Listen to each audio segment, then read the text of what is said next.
The Giza Plateau. Egypt, 1925. Rising out of the desert sand is a giant stone statue of a human head. For centuries, most visitors to the area believed this was all that existed. But French engineer Émile Barrès is convinced that much more lies beneath the surface than even archaeologists are aware of. He begins an excavation to uncover it, and after 11 years of extensive digging, Barrès unearths a massive body resembling a lion and reintroduces the world to the full splendor of the Great Sphinx. It is the largest monolithic sculpture on Earth. It must have been quite eerie to be there back then, not knowing a lot about the ancient Egyptian history, and having this huge structure staring down at you.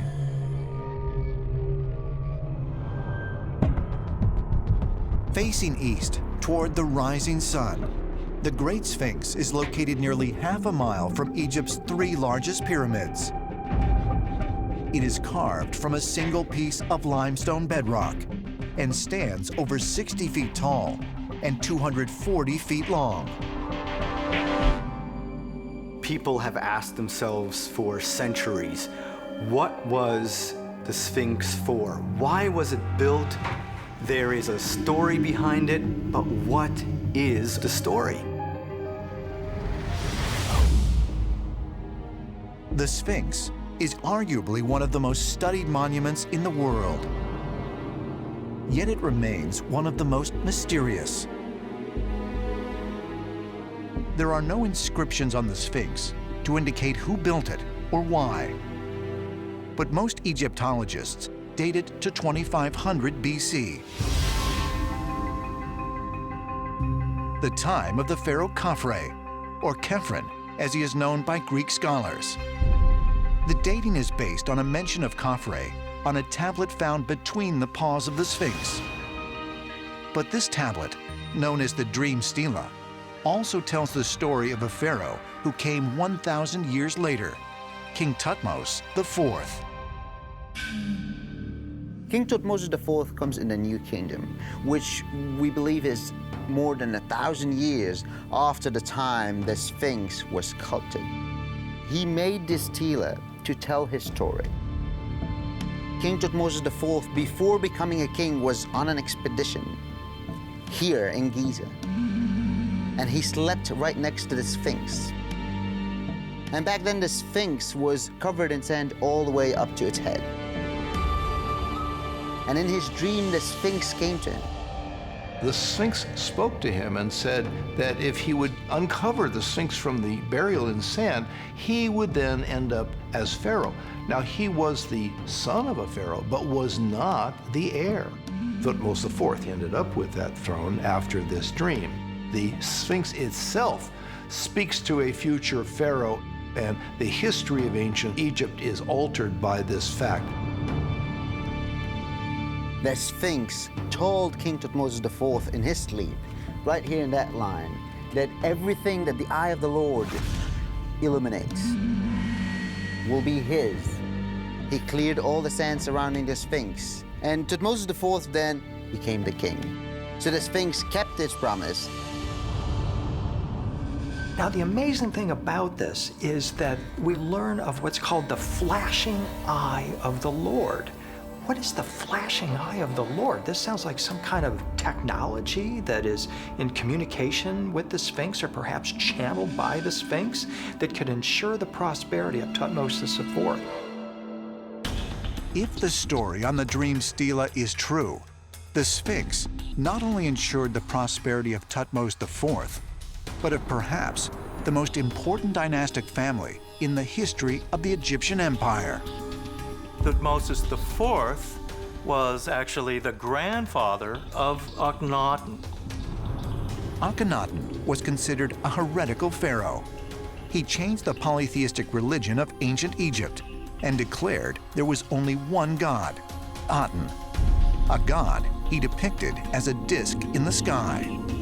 Akhenaten became enthralled with the Aten disk. Is it possible that the eye of the Lord and the Aten disk are one and the same, and that they are, in fact, some kind of UFO spaceship that's hovering over Egypt as an eye in the sky and is guiding the Egyptian civilization? Could it be that the eye of the Lord and the Aten are describing the same object? And if so, was Egyptian civilization being guided by extraterrestrials that used the Sphinx as a means of communication? Might the Dream Stela be proof that this mysterious monolithic statue was built long before the Pharaoh Khafre? Ancient astronaut theorists say yes, and point to yet another line of the Dream Stela as proof.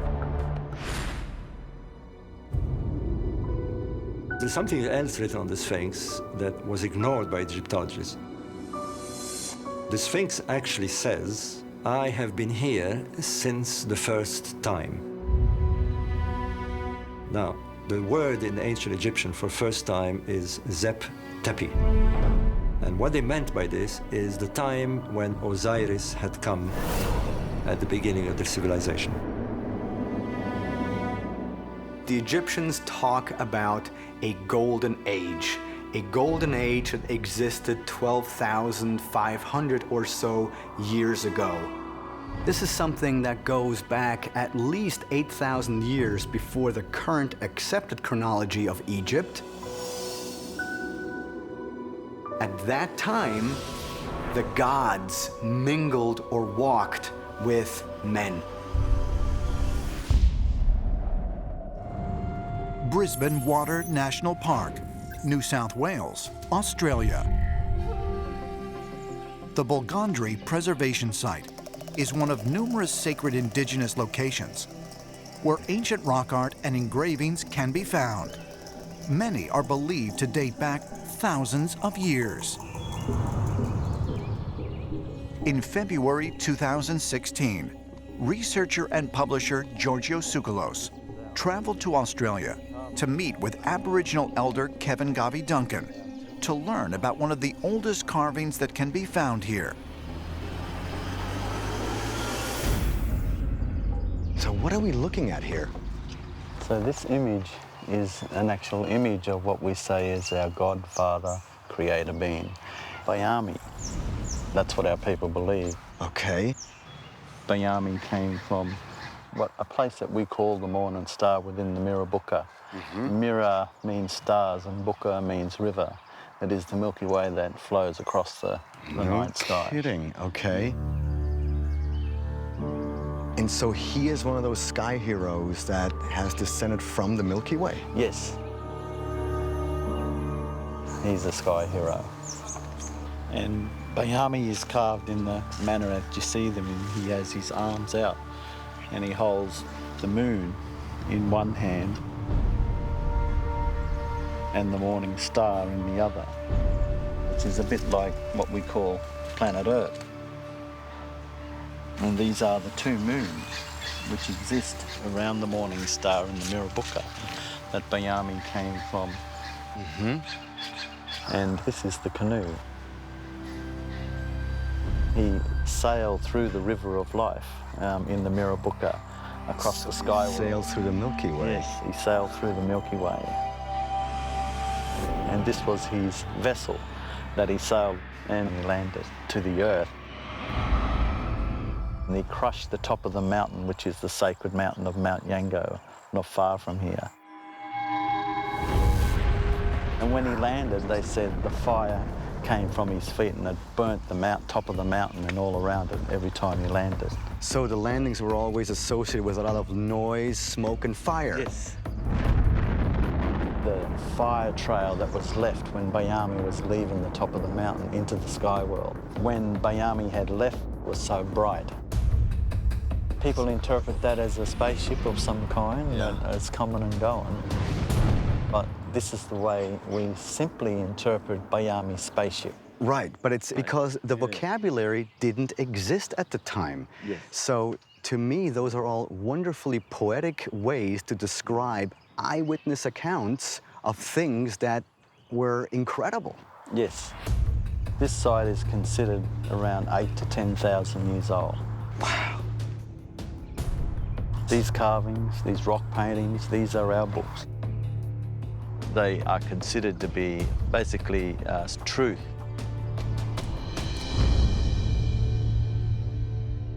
Australia has been a fascinating area where many different people working on different aspects such as sea level rises, meteorite craters, extinct animals have found that Australian lore, their folklore, actually seems to remember and encode and be able to discuss events thousands of years old.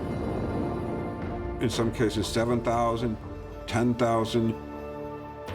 We just don't really see that sort of thing very often in the world in terms of this incredible long accumulation of knowledge. There are stories of events that happened 12,000 years ago, maybe older, have now been verified by the geological record. This is extremely important because if they're telling the truth about geological events, can we then take at face value their stories or their recollections of extraterrestrial beings, spirit beings, sky beings coming to Earth and intervening in human affairs? I believe that we can. Central America. In a fertile valley between the Pacific Ocean and the Caribbean Sea, in what is now Honduras, lie the monumental ruins of Copan. This archaeological site is believed to have been the cultural and political center of the once mighty Maya civilization that thrived between 2000 BC and 800 AD. People have called Copan the Paris of Mesoamerica because it was such a place for the arts and humanities. The sculpture is beautiful. The architecture is just magnificent. It is believed that at one time, Copan was inhabited by as many as 20,000 people and covered an area of 10 square miles. But in the 9th century, this incredible Mayan city was abandoned and its people vanished. When Spanish conquistadors arrived in the 16th century, they found only a few farming hamlets. But why? They decimated their environment. Warfare became endemic. And it ended. And people left. They walked away. To some extent, the idea that the Mayans became a lost culture is a yes and a no. We know that they stopped building, but at the very heart of the Mayan is a belief, it's a religion, which continues to beat until this very day, saying, please pay attention to us because we have this vast body of knowledge we want to share with the world.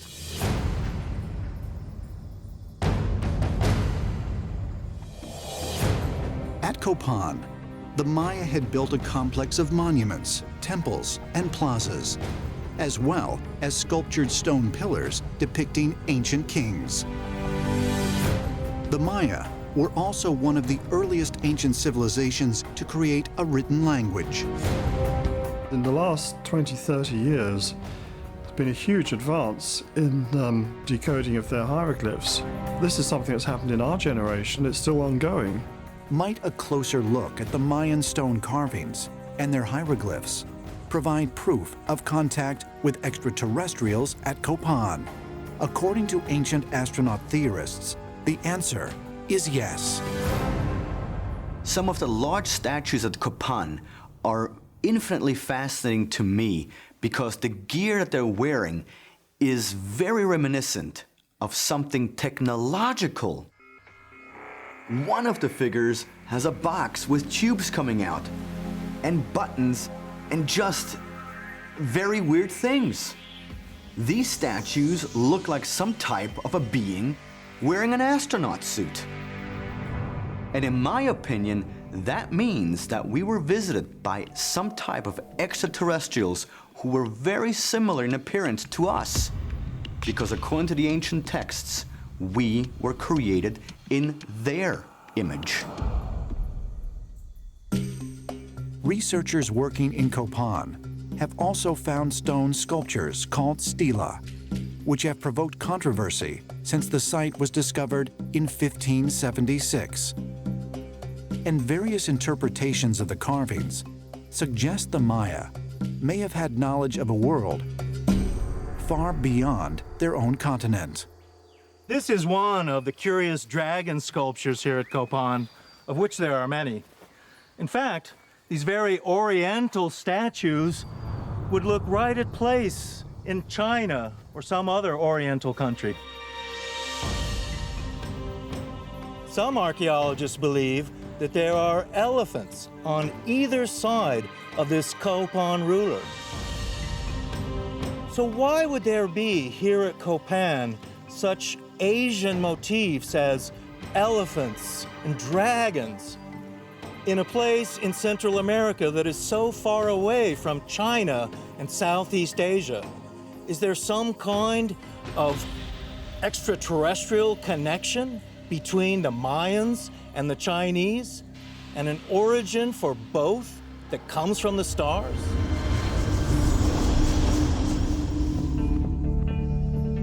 How could the early Maya of Central America have had knowledge possessed by people living in Asia, on the other side of the Pacific Ocean? One of the basic premises of the ancient astronaut theory suggests that there was contact between ancient cultures way before we give them credit. These ancient cultures were in fact connected by flying machines. And those flying machines were usually operated by extraterrestrials. And especially in the Mayan carvings, we find many references of the gods descending from the sky in flying serpents. Now, do flying serpents actually exist? Of course not, but it is a beautiful and very poetic description of something that is rooted in technology.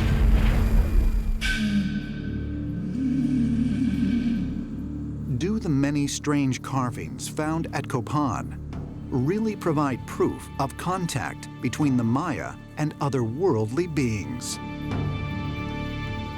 And if so, might that contact have produced offspring that could also be traced to an extraterrestrial source?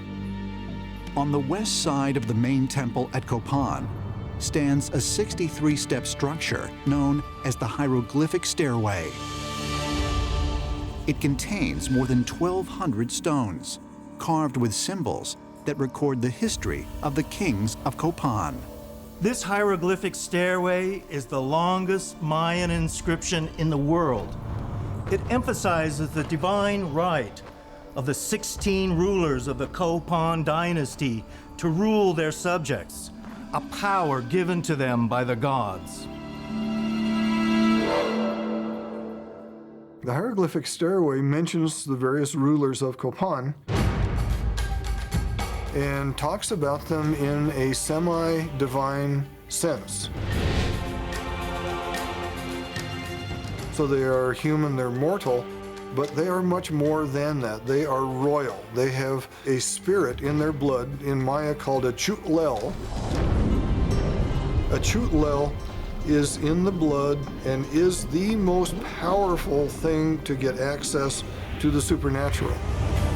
So a king's chulel, when shed in a bloodletting ceremony and burned with copal incense, goes up into the heavens and takes a message to the deities, and they did things for the Maya. Could the Maya rulers really have been the descendants of extraterrestrials, as ancient astronaut theorists believe? Perhaps conclusive evidence can be found in what is widely believed to be the most advanced celestial calendar system of ancient times. The Mayas had the most precise calendar of all the people in antiquity, even the Babylonian, the Sumerian. They did not only observe our planetary system, they observed Orion, they observed Sirius, and other faraway systems. One of the things that sets the Maya apart was their ability to monitor the passage of astronomical events and to track the movements of constellations, to predict eclipses. They really developed some of this knowledge and skill to a pretty high degree. It's remarkable. No telescopes, no metal, yet the ability to predict time and events in time in a way that was really unprecedented in the world. But why did the Maya create such precise maps of the cosmos? According to ancient astronaut theorists, the Mayans' knowledge of the stars, in fact, came to them from the stars, brought by extraterrestrial beings. When it comes to the ancient Maya, their creation mythology invokes these legends, which say that somewhere just south of Orion's belt is this place where life originated from and came to planet Earth 112 BC, when the ancient Mayans said the gods came to Earth. Their teachers were the gods, and the gods were the extraterrestrials.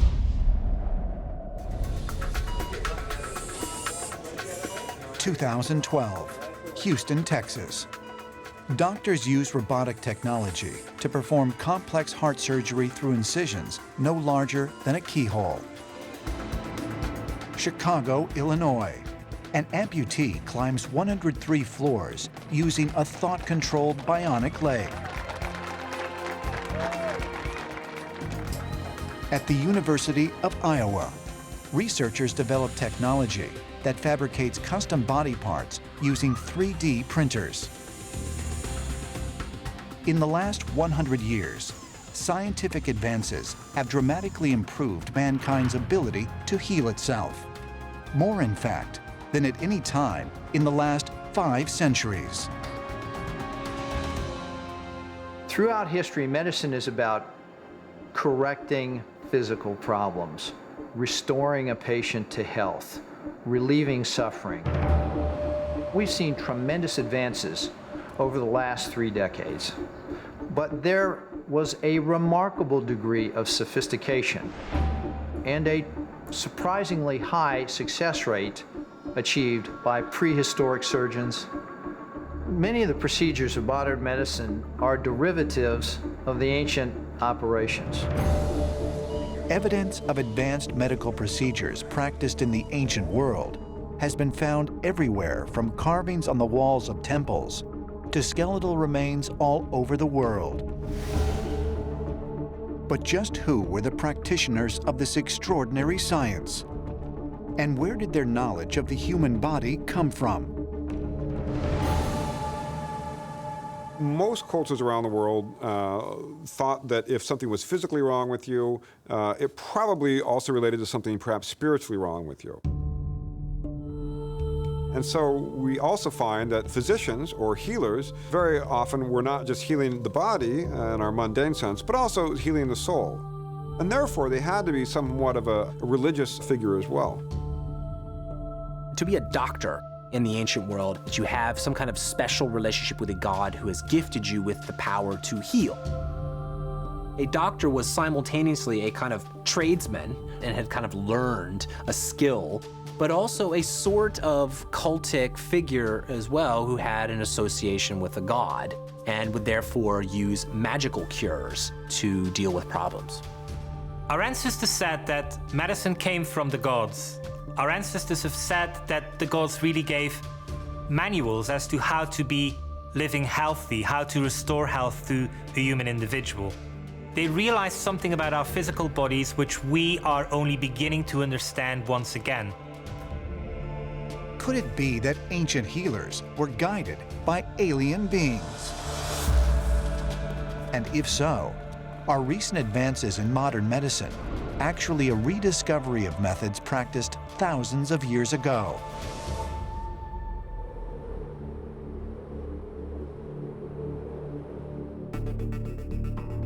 Saqqara, Egypt. Here, across from this towering step pyramid, lies the physician's tomb, also known as the tomb of Ankh-Mahor. According to archaeologists, it was built more than 4,000 years ago for one of the most important officials of the ancient Egyptian civilization. I'm taking you inside the physician's tomb, where you get a glimpse of how they performed complex medical and surgical operations in ancient times. But what's amazing about this tomb is that the physician, Ankh-Mahor, lived 4,300 years ago, and he performed very complex surgical and medical operations. We can see here a circumcision 2,000 years before the Bible. And here we see a scene of reflexology. We can see them muscling and flexing the muscles. Also here, an amazing operation, a surgical operation on the hand. It is even suggested that they may have had brain surgery, removing tumors. But where did they get the knowledge from? Well, they say that they got it from Thoth, the god of wisdom and science, who brought to them all the knowledge from the gods. Known for his abilities in science, magic, and medicine, Thoth was worshipped for centuries as the god of wisdom and healing. According to ancient myth, this divine physician healed the eye of the Egyptian god Horus after his uncle Set gouged it out in an epic battle for power. As a result, the eye of Horus became an important symbol of restoration and good health. But was Thoth only a mythical deity, as mainstream scholars believe? Or might he have been something or someone who actually existed? Ancient Egyptian medicine was anything but primitive. There are clear examples of energetic medicine that are beyond our technological capabilities.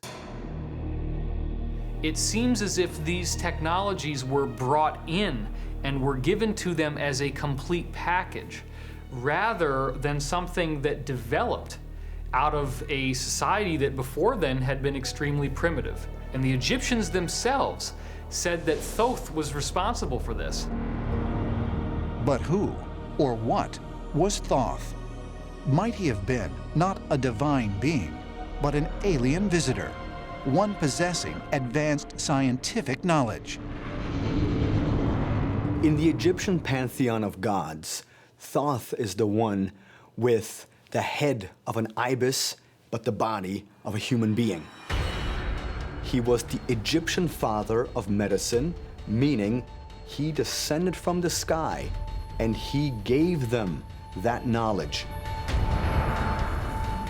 Might Thoth have been not a divine being, as the Egyptians believed, but an alien visitor who possessed advanced scientific knowledge, one from whom the Egyptians learned their ability to heal? Perhaps the answer can be found by examining the story of one of the most advanced surgeons in the history of India. Varanasi, India, 500 miles southeast of Delhi. Located on the banks of the Ganges, Varanasi is one of the oldest cities on Earth, a city that, according to legend, was founded by the gods. Long known as a center of knowledge and learning, Varanasi was once home to an ancient physician by the name of Sushruta, who many historians credit with developing the art of surgery. In ancient India, the early physician was a guy named Sushruta, and he was a surgeon and physician who would do skin grafts, cataract removals, even early plastic surgery on people. So once again, we have someone whose medical knowledge seems so advanced for his time. Sushruta is also considered to be the first practitioner of Ayurveda, one of the oldest known systems of medicine in the world. According to Hindu legend, Sushruta is said to have received this knowledge from a god known as Dhanvantari. Dhanvantari was a high-level god, as we would know them, who provided all the information on this complete healing modality based on an understanding of the physical and subtle aspects of the body. And it was passed through to Indian culture in ancient times and has been preserved and expanded since then. Though he is most often depicted as having 4 arms and holding medicinal herbs, the god Dhanvantari was also a shapeshifter. According to legend, during his journeys to Earth, he could take on other forms, including that of a bird. Is it possible that both Dhanvantari and the half-man, half-bird Egyptian god of healing, Thoth, were connected in some way? And if so, how?